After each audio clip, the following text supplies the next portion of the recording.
بسم اللہ الرحمن الرحیم۔ اور نیل بہتا رہا، والیوم 2، پیش لفظ۔ آپ نے اور نیل بہتا رہا کا پہلا حصہ پڑھ لیا ہے۔ معلوم نہیں میری یہ کاوش آپ کو متاثر کر سکی ہے یا نہیں، لیکن آپ نے یہ تو ضرور ہی محسوس کیا ہوگا کہ فتح مصر ایک معجزے سے کم نہ تھی۔ معجزے تو آپ کو آگے چل کر نظر آئیں گے۔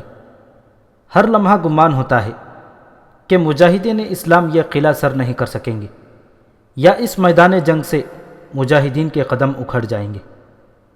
پھر ان کی ایسی پسپائی شروع ہو جائے گی کہ سرزمین مصر پر ان کے کہیں قدم جم نہ سکیں گے۔ لیکن چشم فلک کچھ اور ہی تماشا دیکھتی ہے۔ مجاہدین اسلام وہ قلعے بھی سر کر لیتے ہیں جو بلا شک و شبہ ناقابل تسخیر تھے۔ مجاہدین کی اس جنگی کامیابیوں اور برق رفتار پیش قدمی کی تاریخ لکھنے اور ہم تک پہنچانے والے یورپی مورخ صاف بوکھلائے ہوئے دکھائی دیتے ہیں۔ وہ تو جیسے تسلیم ہی نہیں کرنا چاہتے کہ مسلسل لڑائیوں کے تھکے ہوئے چند ہزار مجاہدین نے 6 اور 7 گنا زیادہ رومی فوج کو بھاگ اٹھنے یا ہتھیار ڈالنے پر مجبور کر دیا۔ ان غیر مسلم مورخوں نے رومی فوج کی حمایت میں جھوٹ بولے ہیں اور مجاہدین کی ان معجزہ نما فتوحات کو محض اتفاقیہ کامیابیاں کہا ہے۔ ان کا یہ بے بنیاد استدلال پڑھ کر ہنسی آتی ہے۔ دروغ گوئی سے شکست فتح میں تو نہیں بدل سکتی۔ تاریخ بتاتی ہے کہ مجاہدین نے آخر پورے مصر پر تسلط حاصل کر لیا اور رومی لشکر بحرۂ روم کے اس پار بزنطیہ جا پہنچے۔ معجزے اپنے آپ ہی نہیں ہو جایا کرتے، ان کے پیچھے اللہ کا ہاتھ ہوتا ہے، اور اللہ کا کرم صرف انہی کو عطا ہوتا ہے جو اللہ کی راہ پر قربانیاں دیتے ہیں۔ امیر المؤمنین حضرت عمر رضی اللہ تعالیٰ عنہ اور فاتح مصر حضرت عمرو بن عاص رضی اللہ تعالیٰ عنہ کے دلوں میں اقتدار کی اور ملک گیری کی ہوس نہیں تھی۔ وہ اللہ کا پیغام لے کر گئے تھے۔ ہر قلعے کی فتح کے بعد ان کے قدموں میں زر و جواہرات کا انبار لگا ہوتا تھا، لیکن ان کے دلوں میں اللہ کا نام تھا۔ پھر معجزے کیوں نہ ہوتے؟ اس کے برعکس قیصر روم شہنشاہ ہرقل اپنے آپ کو مخلوق خدا کا خدا سمجھتا تھا۔ اس نے عیسائیت کا چہرہ ہی مسخ کر ڈالا اور اپنی عیسائیت رائج کر دی تھی۔ اللہ نے اس قوم پر بھی کتاب اتاری تھی۔ ہرقل نے اس کتاب میں بھی اپنی ضرورت کے مطابق ترامیم کر ڈالی، اور پھر جس عیسائی نے اس کا یہ مذہب قبول نہ کیا اسے قتل کر دیا۔ میرے اس ناول میں آپ کو ایسے واقعات ملیں گے کہ ہرقل نے کس طرح بڑے پادریوں تک کو اذیتیں دے دے کر مارا تھا۔ ہرقل دراصل اپنی رعایا کے لیے فرعون بن گیا تھا، جبکہ مسلمانوں کے دلوں میں بنی نوع انسان کی محبت رچی بسی ہوئی تھی۔ وہ قبول اسلام کی دعوت اور کچھ مراعات دیتے تھے اور انکار کرنے والوں کو قتل نہیں کرتے تھے، نہ انہیں حقوق انسانی سے محروم رکھتے تھے۔ ہرقل کی فرعونیت اور عیسائیت کا چہرہ مسخ کرنے کی وجہ سے اس کے اپنے محل میں اور اس کی رعایا میں بڑے سنسنی خیز اور بڑے ہی دلچسپ ڈرامائی واقعات نے جنم لیا۔ ہرقل پر دراصل اللہ کی لعنتیں برس رہی تھیں۔ آپ یہ تمام واقعات اس کتاب میں پڑھیں گے، اور کچھ واقعات توہم پرستی کے بھی۔ دریائے نیل کے ساتھ بھی لوگوں نے تہمات وابستہ کر رکھے تھے۔ مسلمانوں نے آ کر یہ تہمات ختم کیے تھے، لیکن واز کے ذریعے نہیں، نہ ہی جبر و تشدد سے، بلکہ امیر المؤمنین حضرت عمر رضی اللہ تعالیٰ عنہ نے بڑے دلچسپ طریقے سے اس توہم پرستی کو لوگوں کے ذہنوں سے نکالا تھا۔ میں نے اور نیل بہتا رہا کی پہلی جلد کے پیش لفظ میں کہا تھا، اور پھر کہتا ہوں کہ اس ناول میں بہت سی دلچسپیاں پیدا کی ہیں، لیکن تاریخی واقعات اور تسلسل کو ذرا سا بھی مسخ ہونے نہیں دیا۔ دراصل فتح مصر کی کہانی ہے ہی دلچسپیوں سے بھرپور۔ کتاب آپ کے ہاتھ میں ہے، یہ اپنا تاثر خود پیدا کرے گی۔ عنایت اللہ التمش۔ کوئی بات کرو سالی نوش، نوشی نے کہا۔ چپ نہ رہو، تمہاری خاموشی مجھے ڈرا رہی ہے۔ میں تو تمہیں بہت ہی دلیر اور نڈر لڑکی سمجھا تھا نوشی، سیلی نوش نے کہا۔ تمہیں جس کا ڈر تھا اسے تمہارے سامنے قتل کر آیا ہوں۔ اس سے تم بچ کر نکل آئی ہو۔ اپنے منگیتر کا تمہیں ڈر نہیں ہونا چاہیے، وہ تمہارا منگیتر ہے، دشمن نہیں۔ جتنی دیر میں اسے پتہ چلتا ہے کہ تم لاپتہ ہو، ہم دور پہنچ چکے ہوں گے۔ اسے یہ تو معلوم ہی نہیں ہو سکے گا کہ ہم کس طرف نکل گئے۔ ہو سکتا ہے اسے یہ شک ہو کہ میں تمہیں زبردستی یا ورغلا کر اپنے ساتھ لے گیا ہوں۔ اگر ایسا ہوا تو وہ بدوؤں کے خیموں اور جھونپڑیوں میں ہمیں ڈھونڈتا پھرے گا۔ پہلے تو وہ ہامون جادوگر کے خیمے میں جائے گا، نوشی نے کہا۔ خون میں ڈوبی ہوئی اس کی لاش دیکھے گا تو اسے شک نہیں، یقین ہو جائے گا کہ تم ہامون کو قتل کر کے مجھے اپنے ساتھ لے گئے ہو۔ وہ تمہارے پیچھے نہیں آئے گا، سیلینوس نے کہا۔ ویسے بھی اس سے نہ ڈرو۔ باقی رہا میں، مجھ سے تمہارا ڈرنا بجا ہے۔ میرے پاس کوئی ایسا ذریعہ نہیں جس سے تمہارے دل سے اپنا ڈر نکال سکوں۔ یہ ڈر اس وقت تمہارے دل سے نکلے گا جب میں تمہیں تمہارے ماں باپ تک پہنچا دوں گا۔ میں نے پہلے بھی کہا تھا سیلینوس، نوشی نے کہا، اب پھر کہتی ہوں کہ مجھے میرے ماں باپ کے پاس پہنچا دو گے تو میں بے بہا انعام دلواؤں گی۔ تم حیران رہ جاؤ گے۔ ایک کام اور کرنا، میرے ماں باپ کو یہ سارا واقعہ سنانا۔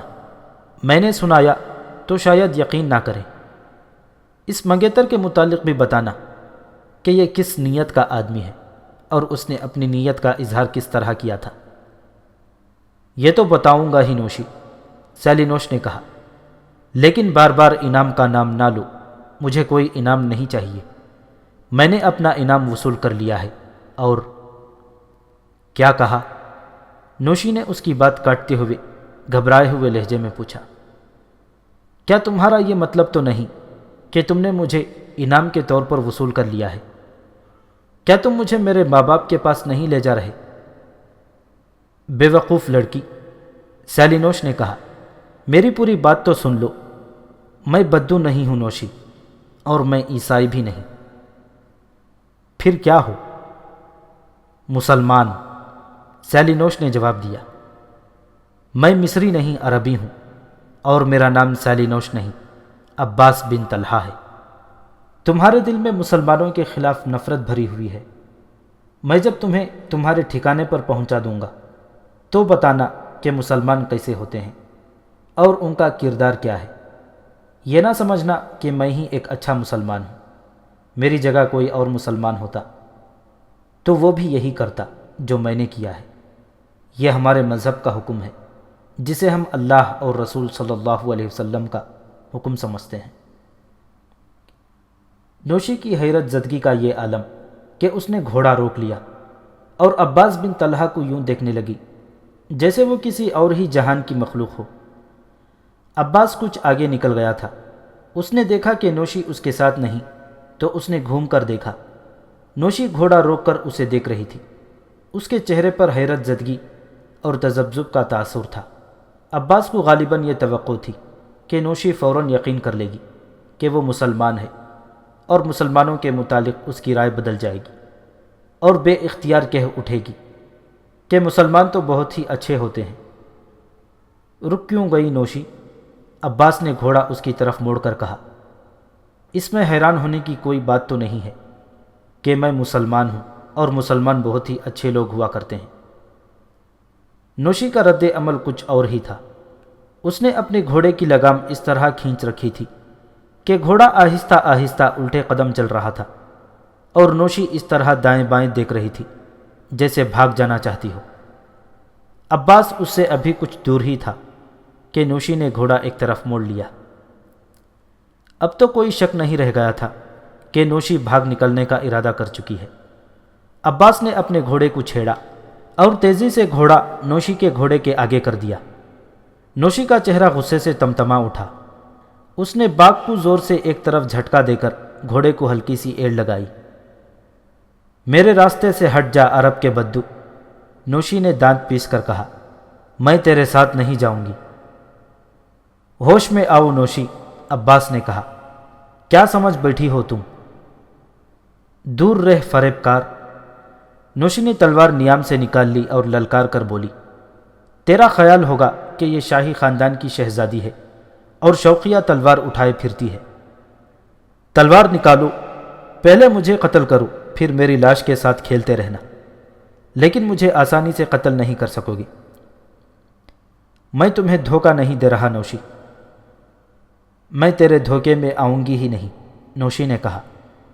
میں مان ہی نہیں سکتی کہ مسلمان اعتماد کے قابل ہوتے ہیں۔ تو مسلمان بھی نہیں، عیسائی بھی نہیں، تو اگر عربی ہی ہے تو صحرائی قزاق ہوگا۔ تلوار نکال، تجھے افسوس نہ رہے کہ میں نے تجھے مقابلے کا موقع نہیں دیا۔ تمہارے ساتھ مجھے کوئی دلچسپی نہیں نوشی، عباس نے کہا۔ میں تمہیں اکیلا چھوڑ کر اپنی راہ لگ سکتا ہوں۔ میں اپنے ایک فرض کو نظر انداز کر رہا ہوں، لیکن ایک مسلمان ہو کر ایک نوجوان لڑکی کو اس بیاباں میں اکیلا چھوڑ کر نہیں جاؤں گا۔ ہو سکتا ہے کوئی قزاق ہی آ نکلے، وہ تمہیں میری طرح نیک نیتی اور احترام سے اپنے ساتھ نہیں لے جائے گا۔ نوشی اتنی بفری ہوئی تھی کہ عباس کا اثر قبول کر ہی نہیں رہی تھی اور اسے تلوار لہرا لہرا کر للکارتی تھی۔ عباس نے آخر تلوار نکالی اور اس کے گھوڑے کے قدموں میں پھینک دی، پھر کمر بند سے خنجر نکالا اور وہ بھی پھینک دیا، پھر کچھ ایسی باتیں کی کہ نوشی کا غصہ ٹھنڈا ہونے لگا۔ میرے 2 سوالوں کا جواب دو، نوشی نے پوچھا۔ تم یہاں کیا کرنے آئے تھے؟ اور دوسرا یہ سوال ہے کہ تم نے کون سا انعام وصول کیا ہے؟ میں جاسوس ہوں، عباس نے جواب دیا۔ میں بہت آگے جاسوسی کے لیے گیا تھا، اب واپس اپنے لشکر میں جا رہا تھا۔ انعام یہ وصول کیا ہے کہ تم سے اور تمہارے منگیتر سے مجھے بڑی قیمتی معلومات ملی ہیں۔ یہ تو میں پہلے ہی جانتا تھا کہ تمہاری فوج کیوں پیچھے ہٹتی جا رہی ہے، اب تم نے اس کی تصدیق کر دی ہے جو مجھے معلوم ہوا تھا، اور تم سے اور تمہارے منگیتر سے 2-3 نئی باتیں معلوم ہوئی ہیں۔ اسے میں اپنے لیے اور اپنے لشکر کے لیے بہت بڑا انعام سمجھتا ہوں۔ ایک مسلمان کے لیے یہ بھی بہت بڑا انعام ہے کہ اس ہامون جادوگر کو قتل کر دیا ہے۔ اسلام اس توہم پرستی اور پیشن گوئیوں کو نہیں مانتا۔ آنے والے وقت کے راز صرف اللہ جانتا ہے، اور وہی ہے جو بگڑے کام سنوارتا ہے۔ ہامون نے سیدھے سادے اور پسماندہ لوگوں کو محض فریب کاری سے اپنا گرویدہ بنا رکھا تھا۔ تمہارے ساتھ مجھے اس کے سوا کوئی دلچسپی نہیں تھی کہ ایک شیطان تمہیں دھوکہ دے کر بے آبرو کرنا چاہتا تھا، اور مسلمان کی حیثیت سے یہ میرا فرض تھا کہ تمہیں اس سے بچاؤں۔ تم مجھے میرے باپ تک پہنچانے چلے ہو، نوشی نے کہا۔ کیا تم میرے باپ کو یہ بتانا چاہو گے کہ تم اصل میں کون ہو اور کیا ہو؟ میرا خیال ہے کہ تم ایسا نہیں کرو گے۔ میں وعدہ کرتی ہوں کہ تمہاری اصلیت اپنے باپ سے چھپائے رکھوں گی۔ کیا یہ انعام نہیں ہوگا؟ میرا باپ تمہیں گرفتار کر لے گا، قتل بھی کروا سکتا ہے۔ میں ایسا نہیں ہونے دوں گی۔ میں تمہارے باپ تک پہنچوں گا نہیں نوشی، عباس نے کہا۔ مجھے کوئی لالچ اور کوئی ترغیب نہ دو، نہ مجھے ڈرانے کی کوشش کرو۔ تمہیں بلبیس شہر کے باہر چھوڑ کر گھوڑے کو ایڑ لگا دوں گا، اور جب تک تم اپنے باپ تک پہنچو گی میں بڑی دور نکل گیا ہوں گا۔ میں تمہیں پھر کہتا ہوں، ہوش میں آؤ۔ تمہارے وہم نے ہمارے درمیان ایسی صورت پیدا کر دی ہے جیسے تم مجھ سے آزاد ہونا چاہتی ہو، اور میں تمہیں ورغلا کر اغوا کرنا چاہتا ہوں۔ اگر اس وہم سے نجات نہیں پا سکو گی تو جاؤ، یہ میرا راستہ ہے اور وہ تمہارا راستہ ہے۔ روم کے شاہی خاندان کی اس لڑکی پر اب ایسی خاموشی طاری ہو گئی جیسے وہ کچھ اور سوچ رہی ہو یا وہم سے نجات حاصل کرنے کی کوشش میں ہو۔ گھوڑے سے اترو، عباس نے کہا۔ میری تلوار اور خنجر اٹھاؤ اور اپنے پاس رکھو اور میرے ساتھ چل پڑو۔ نوشی عباس کے چہرے پر نظریں جمائی کچھ دیر دیکھتی رہی، پھر گھوڑے سے اتری، عباس کی تلوار اور اس کا خنجر اٹھایا، اور یہ دونوں ہتھیار کسی کو پیش کرنے کے انداز سے ہاتھوں پر رکھے۔ عباس کے پاس گئی اور دونوں ہتھیار اس کی طرف کر دیے۔ عباس نے اسے کہا کہ وہ تلوار اور خنجر اپنے پاس رکھے، لیکن نوشی نے کچھ کہنے کے بجائے سر ہلایا کہ وہ اپنے پاس نہیں رکھے گی۔ عباس نے ہتھیار لے لیے اور نوشی اپنے گھوڑے پر سوار ہو گئی۔ پھر اس نے عباس کو سر سے اشارہ کیا کہ چلو۔ دونوں گھوڑے پہلو بپہلو بلبیس کی طرف چل پڑے۔ تمہارے شاہی خاندان میں شارینہ نام کی ایک لڑکی ہوا کرتی تھی؟ عباس نے پوچھا۔ تم اسے جانتی ہوگی؟ جانتی ہوں، نوشی نے کہا۔ وہ ہرقل کی بیٹی تھی۔ وہ تو کچھ عرصہ ہوا ایسی غائب ہوئی کہ اس کا کچھ بھی پتہ نہ چلا۔ تم اسے کس طرح جانتے ہو؟ اس طرح کہ وہ ہمارے پاس ہے، عباس نے جواب دیا۔ ہم میں سے کسی نے اسے اغوا نہیں کیا تھا۔ وہ اپنی مرضی سے اپنے دل کے ہاتھوں مجبور ہو کر میرے ایک دوست کے ساتھ آ گئی تھی، اور اب اس کی بیوی ہے۔ میرا یہ دوست میری طرح جاسوس ہے۔ وہ جاسوسی کے لیے گیا تھا۔ شارینہ سے ملاقات ہوئی اور دلی محبت نے دونوں کو ایک کر دیا۔ میں اس وقت لڑکپن کی عمر میں تھی، نوشی نے کہا۔ اس کے ساتھ تو میری گہری دوستی تھی۔ بڑی اچھی لڑکی تھی۔ کیا وہ تمہارے ہاں خوش رہتی ہے؟ میں تمہیں بتاؤں گا تو تم مانو گی نہیں، عباس نے جواب دیا۔ خود جا کر دیکھو تو تمہیں یقین آئے گا کہ وہ کتنی خوش ہے۔ وہ واقعی بہت اچھی خاتون ہے۔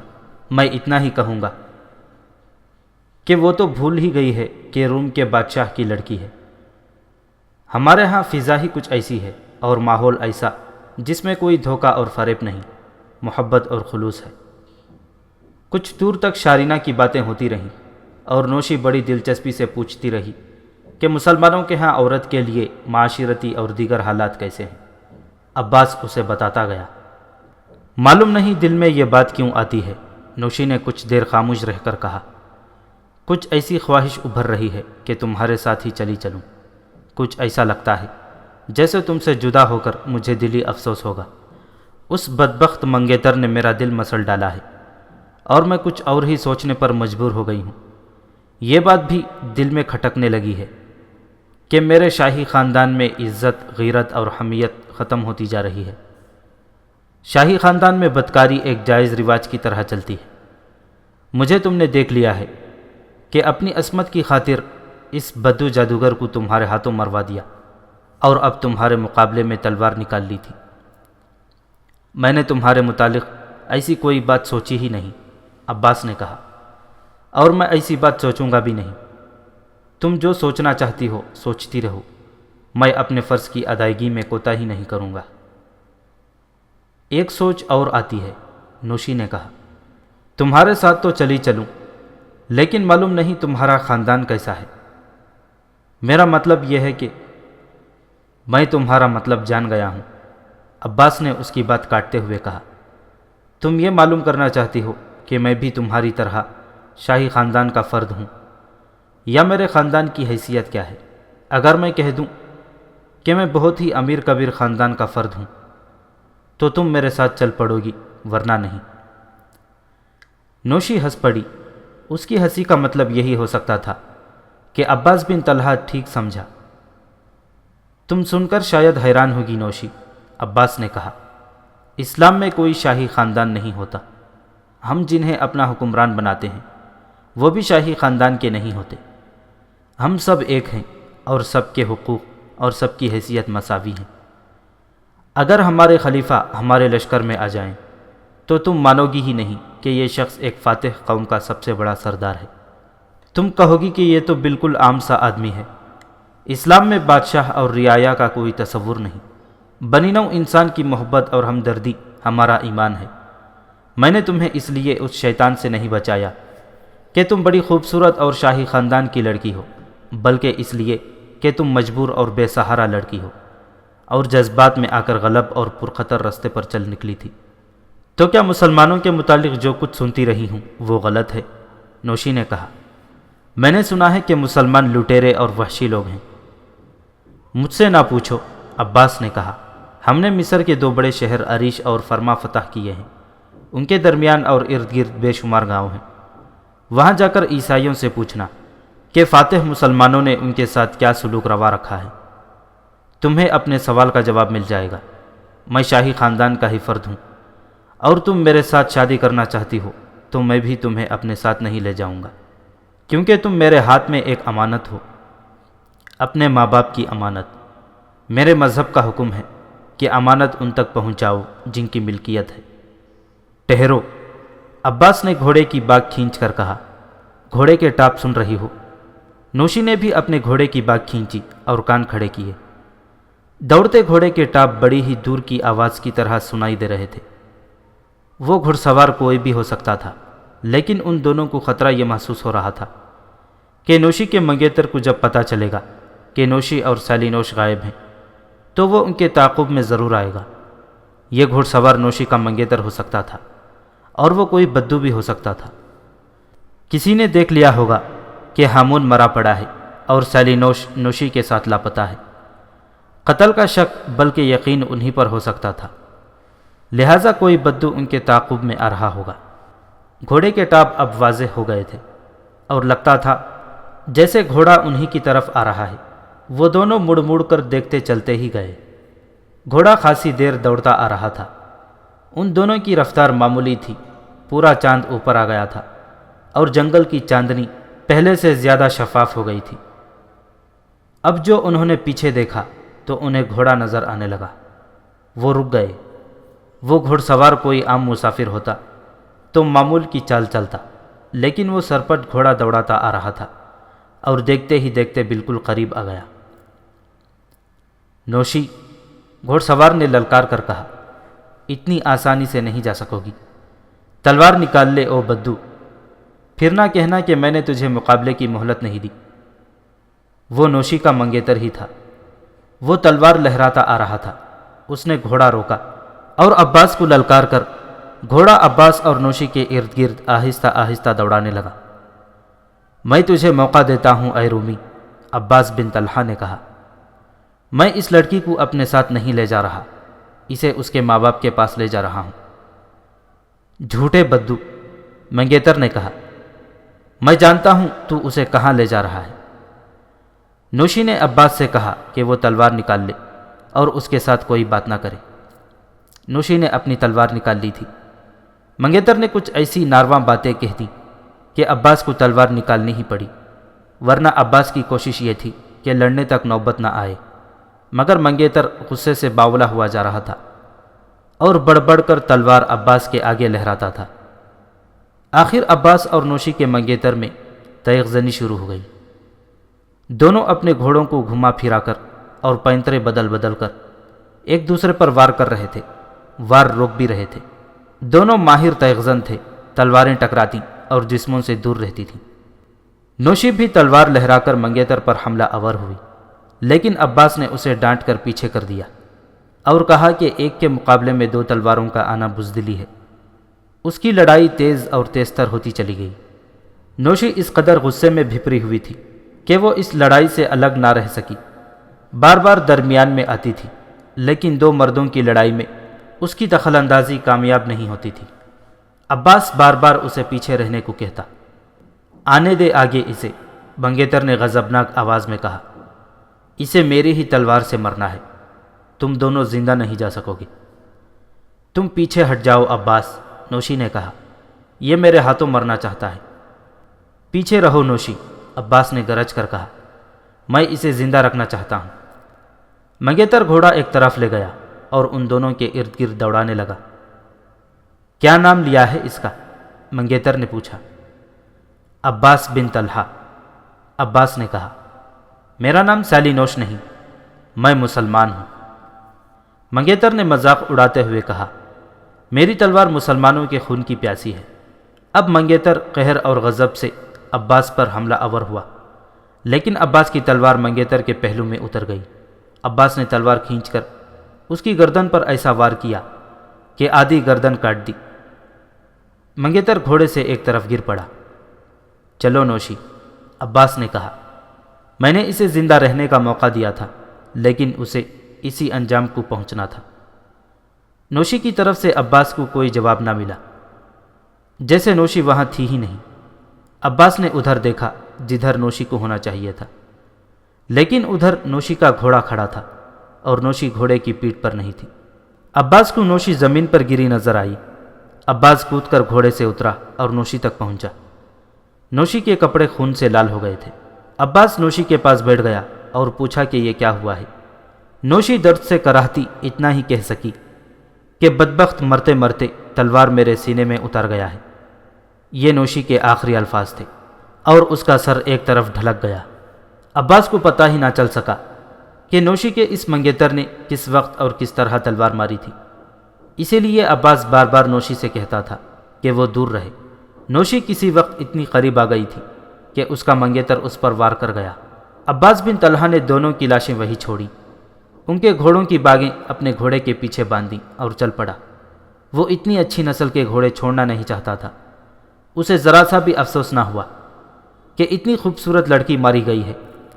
اسے اطمینان ہوا کہ اللہ نے اسے اس فرض سے جو اس نے خود ہی اپنے لیے پیدا کر لیا تھا جلدی ہی سبکدوش کر دیا ہے، اور اس نے امانت میں خیانت نہیں کی۔ اسی رات کی بات ہے کہ سیلینوش اور نوشی بدوؤں کے جادوگر ہامون کو قتل کر کے بدو ملازم اور منگیتر کو سوتا چھوڑ کر وہاں سے چل پڑے تھے۔ وہ مطمئن تھے کہ منگیتر اور ملازم کو پتہ نہیں چلا کہ یہ دونوں یہاں سے چلے گئے ہیں۔ دونوں دور نکل آئے تھے۔ منگیتر کو موت اس طرف لے آئی تھی، ورنہ نوشی کو اور عباس کو خیمے سے غائب پا کر وہ ان کی تلاش میں کسی اور طرف چل پڑا تھا۔ پھر وہ اس طرف کیوں آ گیا؟ اس سوال کا ایک جواب تو یہ ہے کہ منگیتر کو عباس کے ہاتھوں ہی قتل ہونا تھا، اور اصل جواب بھی مل گیا۔ وہ اس طرح کہ جب عباس نوشی اور اس کے منگیتر کی لاشیں وہیں چھوڑ کر اور ان کے گھوڑے ساتھ لے کر ذرا ہی دور گیا تھا کہ اسے اسی طرف سے جس طرف سے منگیتر آیا تھا دوڑتے گھوڑے کی ٹاپ سنائی دینے لگی۔ عباس نے یوں نہ کیا کہ ادھر ادھر ہو کر یا کہیں چھپ کر دیکھتا کہ اب کون آ رہا ہے۔ اس نے گھوڑا وہیں روک لیا اور آنے والے گھوڑ سواروں کا انتظار کرنے لگا۔ گھوڑے کے ٹاپ بلند اور قریب تر آتے گئے۔ کچھ ہی دیر بعد شفاف چاندنی میں اسے گھوڑا اور گھوڑ سوار کا حلیہ نظر آنے لگا۔ وہ کوئی اکیلا آدمی تھا۔ صاف نظر آتا تھا کہ اس کے ہاتھ میں تلوار نہیں ہے۔ عباس نے اپنا ایک ہاتھ تلوار کے دستے پر رکھ لیا۔ وہ کوئی بدو ہی ہو سکتا تھا۔ وہ گھوڑ سوار اس جگہ رک گیا جہاں نوشی اور اس کے منگیتر کی لاشیں پڑی تھیں۔ وہ گھوڑے سے اترا اور دونوں لاش کے پاس بیٹھ کر انہیں دیکھنے لگا۔ چاندنی تو بڑی صاف تھی، لیکن اتنی دور سے چہرہ نہیں پہچانا جاتا تھا۔ عباس کو یوں لگا جیسے وہ نوشی کا بدو ملازم ہے۔ عباس اس کی طرف چل پڑا۔ وہ بدو ملازم ہی تھا جو عباس کو اپنی طرف آتا دیکھ کر اٹھ کھڑا ہوا۔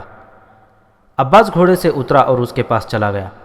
اس ملازم سے اسے کوئی خطرہ نہیں تھا، ایک اس لیے کہ وہ ملازم تھا اور دوسرے اس لیے کہ وہ بدو تھا۔ یہ کیا ہوا ہے؟ بدو ملازم نے ڈھیلی سی آواز سے پوچھا۔ اس بدقسمت کو موت ادھر لے آئی تھی، عباس نے کہا، اور تمہاری یہ شہزادی اسی منگیتر کے ہاتھوں قتل ہوئی ہے۔ یہ شخص میری تلوار سے مارا گیا ہے۔ کیا تم ان کے پیچھے آئے ہو؟ میں شہزادی کے پیچھے آیا تھا، ملازم نے جواب دیا۔ بڑی اچھی شہزادی تھی، مجھے ملازم سمجھتی ہی نہیں تھی۔ اس کے آنسو نکل آئے۔ بدو ملازم نے عباس بن طلحہ کو بتایا کہ منگیتر کس طرح اس طرف آ گیا تھا۔ ہوا یوں تھا کہ جب عباس اپنے خیمے سے 2 زینے اٹھا کر نکل رہا تھا تو اس ملازم کی آنکھ کھل گئی تھی۔ وہ چونکہ چھوٹی حیثیت کا آدمی تھا، اس لیے عباس سے یہ پوچھنے کی جرت نہ کی کہ وہ زینے کہاں لے جا رہا ہے، لیکن یوں کیا کہ جب عباس نکل گیا تو ملازم نے اٹھ کر دیکھا کہ وہ کہاں جا رہا ہے۔ ملازم نے عباس کو گھوڑوں پر زینے کستے دیکھا، پھر عباس اور نوشی کو گھوڑوں پر سوار ہوتے دیکھا، اور پھر یہ دیکھا کہ وہ کس طرف گئے ہیں۔ اس نے یہ جرت بھی نہ کی کہ نوشی کے منگیتر کو بتاتا کہ عباس اور نوشی کہیں چلے گئے ہیں۔ وہ اپنے خیمے میں جا کر بیٹھ گیا۔ خاصا وقت گزر گیا تو بدو ملازم نے نوشی کے منگیتر کو دیکھا کہ وہ خیمے سے نکل کر چند قدم آگے جا رکا ہے اور ہامون کے خیمے کی طرف دیکھ رہا تھا۔ ذرا دیر وہاں رک کر منگیتر ہامون کے خیمے کی طرف چلا گیا۔ اس وقت ملازم اپنے خیمے سے باہر آیا اور منگیتر کو دیکھنے لگا۔ اس وقت بھی اس نے یہ ہمت نہ کی کہ منگیتر کو بتا دے کہ وہ دونوں تو کہیں چلے گئے ہیں۔ کچھ وقت بعد منگیتر دوڑتا ہوا اپنے خیمے کی طرف آیا۔ اس وقت ملازم آگے ہوا اور پوچھا کہ وہ کیوں دوڑا آ رہا ہے۔ منگیتر نے اسے بتایا کہ ہامون مرا پڑا ہے اور وہ بدو عباس اور نوشی کہیں بھی نظر نہیں آ رہے۔ تم ضرور جانتے ہوگے بدو کہاں رہتے ہیں، نوشی کے منگیتر نے ملازم سے کہا۔ وہ بدو ہامون کو قتل کر کے نوشی کو اپنے ساتھ لے گیا ہے۔ وہ یقیناً اسے اپنے گھر لے گیا ہے۔ تم آؤ اور میرے ساتھ چلو اور مجھے بتاؤ کہ یہ بدو کہاں کہاں رہتے ہیں، ان کے سردار سے مجھے ملواؤ۔ ملازم ابھی اسے کچھ بتا نہیں سکا تھا کہ منگیتر دوڑتا اپنے خیمے میں گیا اور زین اٹھا لایا۔ اس نے ملازم سے کہا کہ فوراً اپنی زین اٹھا لائے اور گھوڑا تیار کرے۔ ملازم نے اسے بتایا کہ سالینوش اور نوشی اس طرف نہیں گئے جدھر بدو رہتے ہیں، وہ فرما یا بلبیس کی طرف گئے ہیں۔ یہ بدو سالینوش نہ فرما جائے گا نہ بلبیس۔ نوشی کے منگیتر نے قہر بری آواز میں کہا، تم یہ بتاؤ کیا اس طرف بھی بدوؤں کے کوئی قبیلے رہتے ہیں؟ بہت دور جا کر راستہ دائیں کو مڑتا ہے، ملازم نے جواب دیا۔ یہ راستہ خاصا آگے جا کر پھر دائیں کو مڑتا ہے اور کچھ اور آگے جا کر ایک علاقہ آتا ہے جس میں بدوؤں کے 2 قبیلے رہتے ہیں۔ کیا تم سالینوش کو جانتے ہو؟ منگیتر نے پوچھا۔ وہ کون سے قبیلے کا سردار ہے؟ نہیں، ملازم نے جواب دیا، میں نے اسے پہلی بار دیکھا تھا۔ مجھے کچھ ایسا شک بھی ہوتا ہے کہ یہ شخص بدو ہے ہی نہیں۔ مجھے بھی یہی شک ہے، منگیتر نے کہا۔ وہ لڑکی کو لے اڑا ہے، تم بھی میرے ساتھ چلو۔ ملازم نے غلامانہ سے انداز سے بات کرتے ہوئے اس کے ساتھ جانے سے انکار کر دیا۔ اس نے کہا کہ وہ گھوڑا اتنی تیز نہیں دوڑا سکتا، اور اگر کہیں لڑنے کی ضرورت محسوس ہوئی تو وہ لڑ بھی نہیں سکے گا۔ نوشی کا منگیتر اس قدر غصے میں اور ایسی جلدی میں تھا کہ ملازم کو اپنے ساتھ چلنے پر مجبور نہ کیا۔ گھوڑے پر سوار ہوا اور گھوڑا دوڑا دیا۔ ملازم نے عباس کو بتایا کہ نوشی کا منگیتر تو چل پڑا، لیکن وہ خود وہاں زیادہ دیر نہ رک سکا۔ اس نے سوچا کہ اب اپنے ہی گھر چلا جائے اور واپس بلبیس نہ جائے۔ وہ شاہی محل کی سیاست سے تنگ آ گیا تھا۔ یہ سوچ کر وہ اپنے قبیلے کی طرف چلنے لگا تو اسے نوشی کا خیال آ گیا۔ اس نے سوچا کہ ایسا نہ ہو نوشی واپس بلبیس چلی جائے، تو پھر وہ اپنے 2-4 فوجی اس کے قبیلے میں بھیج کر اسے گرفتار کروا کے بلا لے گی۔ اصل بات یہ تھی کہ بدو ملازم کوئی فیصلہ کر ہی نہ سکا اور بلبیس کی طرف چل پڑا۔ اس نے راستے میں نوشی اور اس کے منگیتر کی لاشیں دیکھی تو وہ وہیں رک گیا۔ عباس نے اسے سنایا کہ یہ دونوں کس طرح مرے ہیں، پھر اسے کہا کہ وہ بلبیس جائے تو نوشی کے ماں باپ کو بتائے کہ کیا واقعہ ہوا تھا، لیکن ملازم نے کہا کہ اب تو وہ اپنے قبیلے میں ہی جائے گا، کیونکہ اسے ڈر ہے کہ وہ بلبیس گیا تو نوشی کا جرنیل باپ غصے میں اسے ہی قتل کر دے گا۔ یہ مسئلہ عباس بن طلحہ کا نہیں تھا۔ نوشی کے والدین کو اطلاع ملتی نہ ملتی، یہ بدو ملازم بلبیس جاتا یا اپنے قبیلے میں چلا جاتا، عباس کا اس کے ساتھ کوئی تعلق نہ تھا۔ عباس فرما کی طرف چل پڑا۔ عباس بن طلحہ 1.5 یا 2 دنوں کی مسافت کے بعد فرما پہنچا اور سیدھا سپہ سالار عمرو بن عاص رضی اللہ تعالیٰ عنہ کے پاس گیا۔ عباس عمرو بن عاص کے جاسوسی کے اس نظام کا ایک بڑا ہی قابل اور دانشمند فرد تھا، جو انہوں نے سارے مصر میں ایک جال کی طرح پھیلا دیا تھا۔ عباس 1 مہینے اور کچھ دنوں بعد جاسوسی کا مشن پورا کر کے واپس آیا تھا۔ کوئی نئی خبر لائے ہو؟ عمرو بن عاص رضی اللہ تعالیٰ عنہ نے عباس سے پوچھا۔ عباس نے اپنی جاسوسی کی پوری رپورٹ سپہ سالار کو پیش کی اور آخر میں نوشی اور ہامون کا واقعہ سنایا۔ کوئی ایک بھی بات چھپائی نہیں اور ذرا ذرا سی تفصیل سنا ڈالی۔ سپہ سالار نے عباس کو ہلکی سی سرزنش کی کہ وہ خواہ مخواہ دوسروں کے مسائل میں اپنی ٹانگ جا اڑاتا ہے۔ یہ بھی تو ہو سکتا تھا کہ لڑکی کے منگیتر کے بجائے وہ منگیتر کے ہاتھوں قتل ہو جاتا۔ میرا کوئی ذاتی مفاد نہیں تھا سپہ سالار۔ میں نے جب لڑکی کی زبانی سنا کہ وہ ان بدوؤں کو رومی فوج میں شامل کرنے آئی ہے اور اس کا دوسرا مقصد یہ ہے کہ بدوؤں کا جو لشکر مسلمانوں سے جا ملا ہے اسے ورغلا کر مسلمانوں سے ہٹایا جائے، تو میں نے اپنا فرض سمجھا کہ اپنی شناخت بدل کر اس کے ساتھ ہو لوں۔ یہ دیکھنا بہت ہی ضروری تھا کہ یہ لوگ کیا کارروائی کرتے ہیں اور انہیں کچھ کامیابی حاصل ہوتی ہے یا نہیں۔ ہمارے لیے یہ معاملہ بڑا ہی اہم اور نازک تھا۔ اس ہامون جادوگر کو میں نے ایک تو اس وجہ سے قتل کیا کہ وہ ایک ایسی لڑکی کی آبروریزی کرنا چاہتا تھا جو اس کے لیے رضامند نہیں تھی اور اس سے نفرت کرتی تھی۔ اسے قتل کرنے کا دوسرا جواز یہ تھا کہ مجھے پتہ چلا کہ بدوؤں کے سرداروں پر اس کا ایسا اثر ہے کہ وہ اس کے اشاروں پر چلتے ہیں۔ میں نے سوچا کہ ایسا نہ ہو جائے کہ یہ شخص اس لڑکی کو حاصل کرنے کی خاطر سرداروں سے کہہ دے کہ وہ اپنا ایک لشکر تیار کر کے رومی فوج کو دے دے۔ میں نے ہامون کو قتل کر کے یہ خطرہ ہی ختم کر دیا۔ پھر شاہی خاندان کی یہ لڑکی بھی ماری گئی اور اس کا منگیتر بھی۔ اب ایسا کوئی خطرہ نہیں کہ اس علاقے کے بدو رومیوں سے جا ملیں گے اور ہمارے پاس آئے ہوئے بدو ہمارا ساتھ چھوڑ جائیں گے۔ یہ بھی دیکھیں سپہ سالار، ان دونوں سے کتنی اہم معلومات مل گئی ہیں۔ بعض معلومات کی تصدیق ہو گئی ہے۔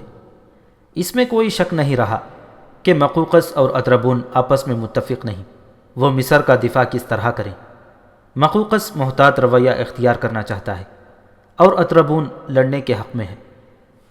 اس رومی لڑکی نے مجھے بتایا تھا کہ ہرقل نے ان دونوں کو پورے اختیارات دے دیے ہیں، لیکن یہ بھی کہا کہ قبطی عیسائیوں پر نظر رکھنا، کہیں ایسا نہ ہو کہ وہ بغاوت کر دیں۔ اس صورت میں مصر کو مسلمانوں سے بچانا ممکن نہیں رہے گا۔ لڑکی شاہی خاندان کی تھی، اس لیے میں نے اس کی ہر بات قابل اعتماد سمجھی۔ وہ ہرقل کے خلاف نفرت کا اظہار کرتی اور کہتی تھی کہ وہ ہمت ہار بیٹھا ہے، شام کی شکست نے اس کی کمر توڑ دی ہے۔ وہ شاید اس لیے مصر سے دور رہنا چاہتا ہے کہ ایک اور شکست کا داغ اس کے ماتھے پر نہ لگے۔ یہ بدو ہمارا ساتھ نہیں چھوڑیں گے، عمرو بن عاص رضی اللہ تعالیٰ عنہ نے کہا۔ انہیں ہم نے فرما کا مال غنیمت اسی حساب سے دیا ہے جس حساب سے ہم نے اپنے لشکر میں تقسیم کیا ہے۔ وہ بہت ہی خوش ہیں۔ آخری فیصلہ تو آپ ہی کو کرنا ہے سپہ سالار، عباس بن طلحہ نے مشورہ دیا۔ میں جو کچھ دیکھ آیا ہوں اس کے پیش نظر میرا مشورہ یہ ہے کہ آپ کو کمک کا انتظار نہیں کرنا چاہیے اور فوراً پیش قدمی کر کے بلبیس پہنچنا ہے۔ رومیوں کو سنبھلنے کا اور دم لینے کا موقع نہ دیں، انہیں سوچنے کی مہلت تک نہ دیں۔ سپہ سالار عمرو بن عاص رضی اللہ تعالیٰ عنہ کو کسی کے مشورے کی ضرورت نہیں ہوا کرتی تھی۔ وہ غیر معمولی طور پر دانشمند اور جرأت مند تھے۔ ان میں خالد بن ولید رضی اللہ تعالیٰ عنہ کی صفات پائی جاتی تھیں۔ حضرت عثمان رضی اللہ تعالیٰ عنہ نے امیر المؤمنین حضرت عمر رضی اللہ تعالیٰ عنہ سے کہا تھا کہ عمرو بن عاص رضی اللہ تعالیٰ عنہ کو مصر پر حملے کی اجازت نہ دی جائے، کیونکہ یہ خالد بن ولید کی طرح بے خطر اور بے دھڑک ایسے خطروں میں کود جاتے ہیں جہاں مجاہدین کے پورے لشکر کی ہلاکت صاف نظر آنے لگتی ہے۔ تاریخ گواہی دیتی ہے کہ سپہ سالار عمرو بن عاص رضی اللہ تعالیٰ عنہ کمک کے انتظار میں وقت ضائع کرنے کے حق میں نہیں تھے۔ انہوں نے پہلے ہی لشکر کو تیاری کی حالت میں رکھا ہوا تھا اور اپنے ماتحت سالاروں اور کمانڈروں سے کہہ دیا تھا کہ وہ دشمن کے تعاقب میں رہیں اور اسے دم نہ لینے دیں۔ جب نوشی بدوؤں کے علاقے میں چلی گئی تھی، اس کا شکست خوردہ جرنیل باب بلبیس پہنچا اور فرما کی شکست کی خبر سنائی تو وہاں موت کا سکوت طاری ہو گیا۔ اس کی فوج کے بکھرے ہوئے سپاہی جب ایک ایک دو دو کر کے بلبیس پہنچے، انہوں نے مسلمانوں کی شجاعت اور بہادری کی ایسی باتیں سنائیں کہ بلبیس میں جو فوج تھی اس پر دہشت سی طاری ہو گئی۔ دو یورپی مورخوں نے لکھا ہے کہ رومی فوج میں یہ بات پھیل گئی اور سپاہیوں کی زبان پر چڑھ گئی کہ مسلمانوں کی فوج کی تعداد بہت ہی تھوڑی نظر آتی ہے، لیکن جب لڑائی شروع ہوتی ہے تو ان کی تعداد کئی گنا بڑھ جاتی ہے۔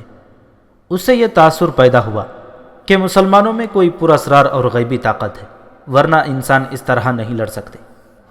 جاسوسوں نے سپہ سالار عمرو بن عاص رضی اللہ تعالیٰ عنہ کو رومی فوج کی یہ کیفیت بھی بتا رکھی تھی۔